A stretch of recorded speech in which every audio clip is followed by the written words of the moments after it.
Guys, ngayon ko lang talaga napatunayan na malaki nga talaga ang kitaan sa YouTube. Kahit mga short videos lang, kahit wala kang sariling video, wala kang sariling content, kahit magkulab-kulab ka lang doon ng mga short videos, kumikita ka pa rin. Gaya ng ginagawa ko kasi wala akong mga content, wala akong magandang naisip na content. So ang ginawa ko, nagkulab lang ako, no. Tapos ano lang ako, green ang tawag mo lang makikita yung naka green ang tawag doon, green screen.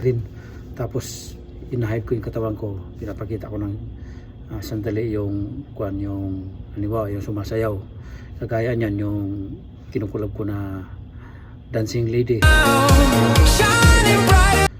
So yun lang ginagawa ko. Tapos nag-views siya ng 5,000, no. Nung tinignan ko sa analytics, ang revenue niya is 0.14. So ang laki nun. Piruin mo sa 5,000 views, kumikita na siyang 0.14 dollar yun. So napaka-effective talaga, no.